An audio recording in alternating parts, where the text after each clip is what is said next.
Hi, നമസ്കാരം. ഞാനിങ്ങനെ കാനന ഭംഗിയൊക്കെ ആസ്വദിച്ച് ഇളനാട് നിന്ന് പഴനിയൂർക്ക് പോവാണ്. അപ്പോൾ കുറച്ച് മിടുക്കന്മാർ നടന്നു വരുന്നത് കണ്ടു അപ്പോൾ ഞാൻ അവരോട് ചോദ്യം ചോദിക്കാൻ പോവാട്ടോ. മിടുക്കന്മാർ നടന്നു വരുന്നുണ്ട്. ഞാൻ എന്തായാലും എൻ്റെ വണ്ടിയുടെ അടുത്ത്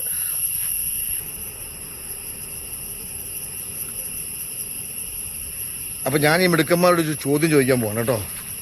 ആ ചോദ്യം എന്താണെന്ന് ഞാൻ ചോദിക്കാം. അമ്മമാർ വരട്ടെ. അമ്മമാർ നല്ല എൻജോയ് ചെയ്താണ് വരുന്നത്. എന്തൊക്കെയോ പറഞ്ഞുകൊണ്ടാണ് വരുന്നത്. മക്കളെ ഏത് സ്കൂളാണ് പഠിക്കുന്നത്? സെന്റ് ജോൺസ് അല്ലേ? ഇപ്പൊ നടന്നു വരുന്നത് ഈ സമയം നടന്നു വരുന്നത് മക്കളെ? എക്സാം ആയിരുന്നു അല്ലേ? എക്സാം ഒക്കെ നന്നായി എഴുതിയോ? അപ്പോൾ അങ്കിളെ കണ്ടിട്ടില്ലല്ലോ. അങ്കിൾ ഒരു ചോദ്യം റോഡ് സൈഡിൽ നിന്ന് മാറിക്കാം, റോഡിൽ നിന്ന് മാറിക്കാം, നമുക്ക് ഇങ്ങോട്ട് മാറിക്കാം. അപ്പോൾ അങ്കിൾ ഒരു ചോദ്യം ചോദിക്കാൻ പോവാണ്. ആ ചോദ്യം ഞാൻ നിങ്ങളോട് ചോദിക്കുന്നില്ല. നിങ്ങളത് ഞാൻ പറയുന്ന ചോദ്യം ഒരു ബുക്ക് എടുത്തിട്ട് എഴുതണം. അയ്യോ എൻ്റെ പൊന്നു ചേട്ടാ, ഒന്നുമല്ല. ഞാനേ ഈ മക്കൾ വരുന്നുണ്ട്. നമുക്ക് മക്കളൊക്കെ ഉള്ളതാണല്ലോ, ഞങ്ങൾക്ക് മക്കളൊക്കെ ഉള്ളതാണേ. അപ്പം ഞങ്ങൾ പഠിച്ച ഒരു ചെറിയൊരു കുസൃതി ചോദ്യം ചോദിക്കാം. ചേട്ടനും കേട്ടോ, ഓഫാക്കിയോ, വണ്ടി ഓഫാക്കിയോ. അപ്പം ഞാൻ ഇവരോട് ചോദിക്കാൻ പോകുന്നതേ കേട്ടോ, ഇവരോട് ചോദിക്കാൻ പോകുന്നത് നമ്മുടെ സൈഡിലൊതുക്കുക മക്കൾ, സൈഡിലൊതുക്കി പോരെ, ഇങ്ങോട്ട് പോരെ, പറഞ്ഞുതരാം, ഇങ്ങോട്ട് പോരെ, ഒതുക്ക്. ഒന്ന്, കേരളത്തിൽ എത്ര ഡിസ്ട്രിക്റ്റ് ഉണ്ട്? മനസ്സിലായി? അതിനെന്താ പറഞ്ഞേ? അല്ലാണ്ട് പറ, എവിടെയാ? ഇന്ത്യയിൽ എത്ര സ്റ്റേറ്റ് ഉണ്ട്? ഇന്ത്യ എവിടെയെന്നറിയോ? ഇന്ത്യയിൽ നമ്മളോട് എന്താ ബന്ധം? ഉറക്കെ പറ. നമ്മുടെ രാജ്യമാണ് അല്ലേ? അപ്പോൾ രാജ്യസ്നേഹം ഉണ്ടല്ലോ. അപ്പോൾ അവിടെ എത്ര സ്റ്റേറ്റ് ഉണ്ടെന്ന് അറിയണം.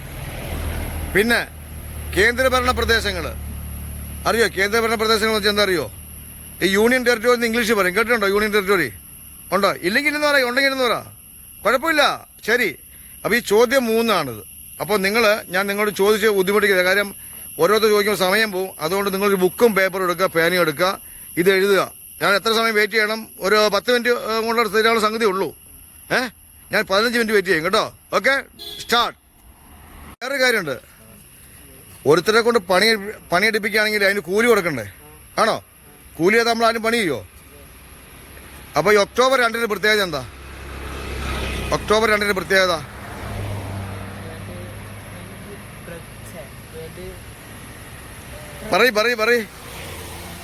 പറ. ഒക്ടോബർ 2 ഈ വരാൻ പോകുന്ന ഒക്ടോബർ 2 പ്രത്യേകത എന്താ?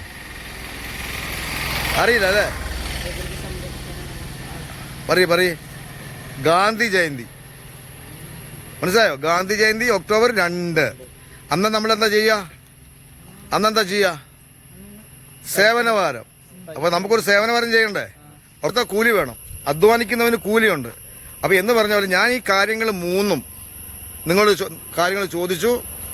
അപ്പോൾ അത് കൃത്യമായിട്ട് എന്നോട് പറയുകയാണെങ്കിൽ ഓരോ വ്യക്തിക്കും 500 രൂപ സമ്മാനം ഞാൻ തരുന്നതായിരിക്കും. ഇത് കളിയല്ല, വാക്കല്ല.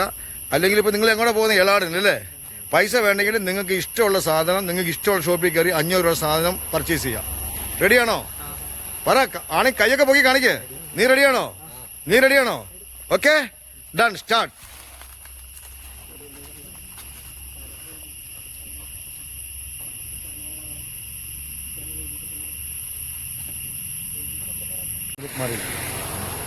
അപ്പോൾ ഈ മക്കള് അവരുടെ ടാർഗറ്റ് പൂർത്തിയാക്കിയിരിക്കുകയാണ്. എഴുതി എല്ലാം കഴിഞ്ഞു. അതായത് കേരളത്തിലെ 14 സ്റ്റേറ്റ്, തെറ്റിപ്പോയി. കേരളത്തിലെ 14 ജില്ല, ഇന്ത്യയിലെ 28 സ്റ്റേറ്റ്, എത്ര യൂണിയൻ ടെറിട്ടറി എത്ര അറിയോ? അത് എഴുതിയിട്ടുണ്ടല്ലോ അല്ലേ? Union territory 8. അപ്പോൾ ഇതെല്ലാം ഇവർ ബുക്കിൽ എഴുതിയിട്ടുണ്ട്. ഇനിയിപ്പോൾ ഞാനത് തുറന്നു നോക്കി അതിൻ്റെ റിസൾട്ട് ഇവരെഴുതിയതെല്ലാം കൃത്യമാണെങ്കിൽ 500 രൂപ സമ്മാനം കൊടുക്കുന്നതായിരിക്കും. അത് നമുക്ക് കാണാം പിന്നീട്. മനസ്സിലായില്ലേ? Okay, bye. ഈ വീഡിയോ ഇവിടെ അവസാനിപ്പിക്കുന്നു. ഞങ്ങൾ റിസൾട്ടുമായിട്ട് പുറകെ വരുന്നതായിരിക്കും. ഓക്കെ.